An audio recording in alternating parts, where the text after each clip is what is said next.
자, 안녕하세요. 박성필입니다. 자, 오늘 네이처셀 보도록 하겠습니다. 자, 오늘 먼저 뉴스부터 보겠습니다. 자, 조인트 스탠 국내화가 반려한 식약처에 대해서 결국 네이처셀에 행정소송을 걸었습니다. 자, 걸만하죠? 납득할 만한 명확한 이유가 없으니까, 기준이 없으니까. 자, 내용 한번 같이 보겠습니다. 자, 퇴행성 관절염 줄기세포 치료제 조인트 스템 개발사 알바이오가 식품의약품 안전처 식약처를 상대로 행정소송을 제기한다. 자, 행정소송 결과가 최종 확정될 때까지 알바이오와 조인트 스템의 판매 계약을 유지하기로 결정을 했다고 하고요. 자, 그리고 이게 이 법원에서 알바이오 측의 손을 들어줄 경우에 다시 품목 허가 심사를 받을 수 있는 기회가 생긴다고 합니다. 자, 이때는 명확한 기준이라는 것을 들고 와야겠죠. 반려를 또다시 때릴 거라면 만약에 법원에서 알바이오의 손을 들어줬습니다. 그럼 재심사를 해야 되는데 또 책임 회피하고 싶어가지고 반려를 때린다. 발열을 때리려고 한다라고 하면 이번에는 명확한 근거, 기준이 있어야 됩니다. 임상적 유의성을 입증했는데도 임상적 유의성이 부족하다는 개 헛소리 말고요. 자, 법원이 만약에 알바이오의 손을 들어준다면 그때는 게임 끝입니다. 그때부터는 이제 전세가 역전되는 거죠. 무언가를 입증을 하려면 그것을 식약처, 중앙약심이 얘네가 갖고 와야 되는 거죠. 반려되어야만 하는 명확한 근거를 가져오지 못하면 승인을 때려야 됩니다.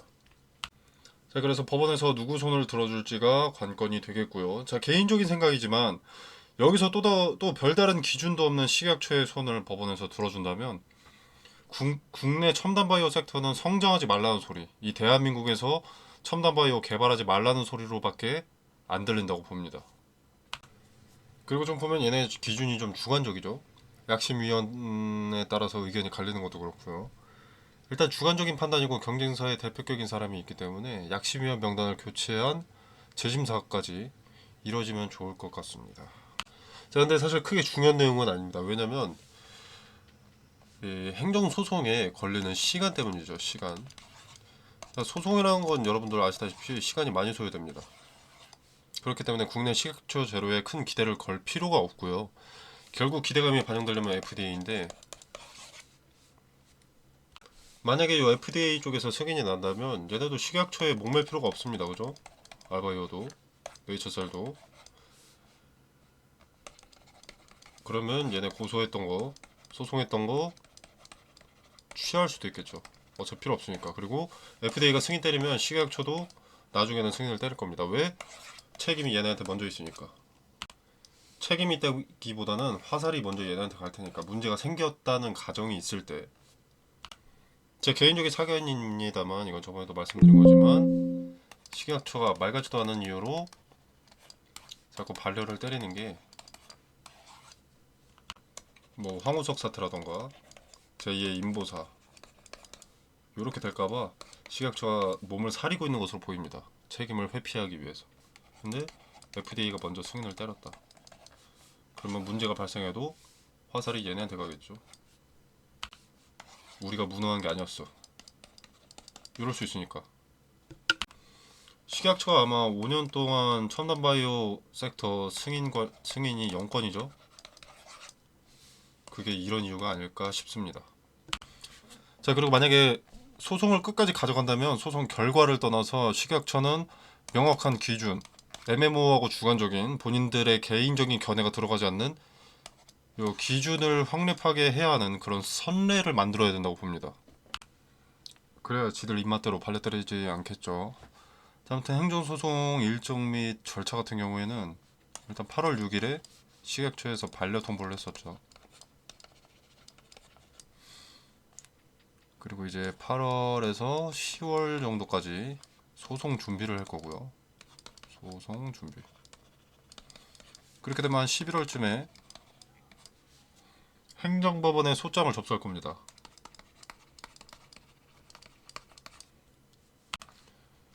그렇게 되면 이제 26년 상반기쯤에는 이제 첫 변론기일이 잡힐 거고요. 하반기쯤에는 1심 판결이 나오겠죠. 근데 이제 항소까지 하면은 최소한 2에서 최대한 2, 3년 이렇게 소요가 되지 않을까 생각이 듭니다. 보통 이래 왔고요. 식약처는 5년간 패소율이, 승소율 말고 패소율이 90% 이상이라고 합니다. 최근 5년간 승률이 11전 1승 10패라고 하고요. 식약처 전적, 소송 전적. 자, 여러모로 승소의 가능성이 높아 보이죠. 명확한 기준도 없고 임상적 유의성을 보완해 왔는데 이제 그걸 데이터로 제출했는데도 부족하다고 고집 부리는 느낌이라서. 그리고 공식 홈페이지 공지도 보면 세계적인 임상적 유의성 연구 전문가들이 조인트 스템의 임상적 유의성을 확인하였습니다 하고 이렇게 뭐 관련자로 보러 가기가 있습니다. 보면 이제 임상적 유의성이 충족된다라고 언급했던 세계 각국의 전문가들의 견해들이 있습니다. 세계 각국의 전문가들은 인정하는데 국내 식약처 약심위원들은 아니라고 우기고 앉아있는 꼴이 좀 우습죠. 이제 증명이라는 것은 알바이오와 네이처셀이 아니라 식약처와 중앙약심위 위원들이 해야 할 겁니다. 반려되어야만 하는 이유를 이 세계 각국의 전문가들, 알바이오 연구진, 네이처셀 기업에게 납득을 시켜야겠죠. 그렇게 못한다면 패소, 재심사, 승인으로 가야 할 겁니다. 그래서 식약처는 시간이 좀 걸리겠지만 나중에는 호재로 적용될 것으로 생각이 되고요. 자, 아무튼 중요한 건 FDA입니다. 자, 네이처셀은 조인트 스템을 미국 내에서 생산하기 위해서 3억 달러, 우리 돈으로 4,125억 규모의 투자 유치 계획을 발표를 했었습니다. 자, 공장 부지 선정과 계약의 속도를 내고 있고 뭐 조만간 자세한 상황을 말씀드릴 수 있을 것이다 라고 했었는데, 자, 여기에 깔려있는 것은 일단 자세한 상황을 언급하는 자체만으로도 이 FDA 제로가 순탄하게 진행되고 있다는 것이기 때문에 기대감을 심어줄 수 있습니다. 다시 한번 네이처셀 측에서 언급을 하는 그 자체만으로. 자, 그리고 이제 공장 부지를 선정하고 계약하는 자체가 조인트 스템의 FDA 가속 승인을 확신하고 있다는 것이죠. 그리고 가속 승인을 받게 되면 이제 바로 생산이 또 가능해지기 때문에 재료에 대한 기대감이 소멸할 틈을 주지 않습니다. 자, FDA 재료가 순항 중인데 왜 식약처 재료만 주가에 반영되는지 이해가 되지 않습니다. 그죠? 국내 식약처와 미국 FDA 재료의 질, 크기가 다른데 더 작은 재료는 더 크게 반영되고 더 큰 재료는 전혀 반영되지 않는 것이 좀 아이러니합니다. 아무래도 실망감과 우려감이 크겠죠. 근데 그 실망감과 우려감은 지금 다 반영이 되었습니다. 그리고 FDA 기대감은 전혀 반영되지 않았죠. 이후에 FDA 재료 일정들이 다가오면 그때는 반영되지 않았던 항목만 반영되면서 주가가 고개를 들고 추세를 바꿀 것으로 판단이 됩니다. 자, 아무튼 FDA 재료에 대한 현황은 일단 미국 환자 85명을 1년간 추적 관찰한 연구가 올해 4월 말에 종료가 되었습니다. 완료가 되었고요. 이제 10월에 중간 분석 결과 발표가 있습니다. 자, 이 10월에 중간 분석 결과 발표가 되게 중요한 일정이 되겠죠. 여기서 데이터가 좋게 뽑힌다면, 유의미한 데이터가 나온다면 즉시 가속 승인 신청이 가능합니다. 아마 내년 초쯤에 10월에 그 중간 분석 결과가 나오니까 내년 초쯤에는 가속 승인 신청이 가능하겠죠. 그리고 3개월이 지나고 나서 3개월 이후에 승인 여부가 발표되기 때문에 빠르면 내년 상반기에도 가속 승인이 가능할 수도 있습니다.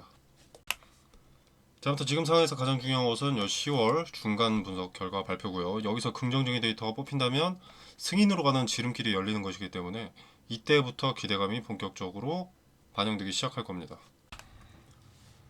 자, 그리고 이제 FDA가 승인을 때리면 식약처는 인보사 사태를 우려하지 않아도 되죠. 문제가 생겨도 화살은 FDA로 향할 테니까 책임을 회피할 수 있게 되기 때문에 고소 취하해달라, 재심사하겠다 이딴 소리 할 가능성도 있습니다.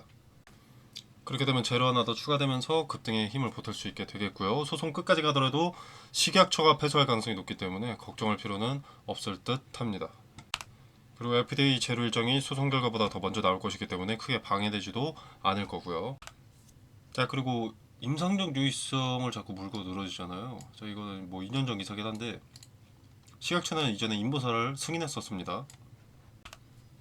식약처가 승인했었던 인보사와 비교한 그래프고요. 이 네이처셀의 조인트 스템과. 자, 그래프를 보시면 네이처셀의 이 조인트 스템이 그래프가 더 낮습니다. 그죠? 근데 이 낮다는 게 뭐냐면 임상적 유의성이 더 높다라는 겁니다. 임상적 유의성이 더 낮게 나온 인보사는 허가, 더 높게 나온 조인트 스템은 반려. 이 자체가 말이 안 되죠. 기준이 명확하지 않다는 것을 데이터로 법원에서 증명할 수 있습니다. 지 맘대로인 기준을 내세우는 중앙약심위에 손을 들어준다면 법이라는 것은 필요가 없겠죠. 자, 그리고 아시다시피 1차 회의에서는 조인트 스템의 임상적 유의성을 인정했다가 2차 회의에서 임상적 유의성 부족으로 결론을 갑자기 뒤바꿔 버렸습니다. 왜 이렇게 결론을 뒤집었는지 해명을 해야 될 것으로 보이고요. 자, 아무튼 소송은 알바이오가 진행할 일이고 소송에서 유리한 내용도 충분히 많습니다. 자, 네이처셀은 계속 강조드리지만 미 FDA에 집중을 해야겠죠. 네이처셀이 공지했던 대로 전화위복이 될 수 있습니다. 가속 승인을 위한 FDA와 타입 B 회의 준비에 착수한다고 했었는데 금년 내 대면 회의를 할 수 있도록 추진한다고 했었죠. 자, 아까 말씀드린 10월 중간 결과 발표와 그리고 미국 FDA 타입 B 회의 준비, 그리고 이제 미국 바이오스타 스템셀 캠퍼스 9월 중에 선정 완료. 캠퍼스,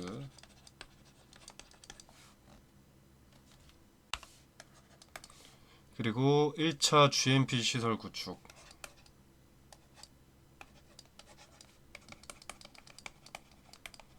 자, 이것이 이번 연도에 있을 재료들입니다. 자, 보통 9월과 10월에 몰려있는 것으로 보입니다. 자, 아무튼 이때 기대감이 반영될 텐데 이때 기대감이 반영될 때 매물을 어느 자리까지 소화를 하는지를 지켜보면 어느 정도 윤곽이 잡힙니다. 여기에 더불어서 이제 주주 배정, 유상증자는 필요 없다 라고 언급까지 했었기 때문에 오르다가 이렇게 무너져 내릴 그런 리스크는 현재 존재하지 않죠. 자, 그래서 기대감이 반영되기 시작하면 그때부터는 눈치 싸움이 시작이 되는 겁니다. 허수인지 진짜인지 판단하는 눈치 싸움이죠.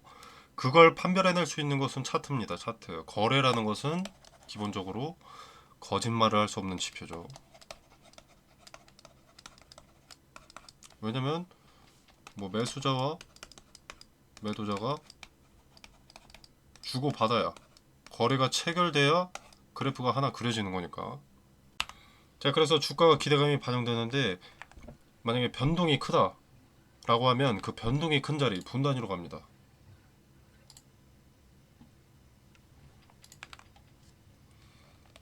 이렇게 오늘 하루에서 거래가 제일 많았던 자리가 어디인지, 그 자리는 과거에도 의미가 있는 자리였는지 살펴보는 거죠.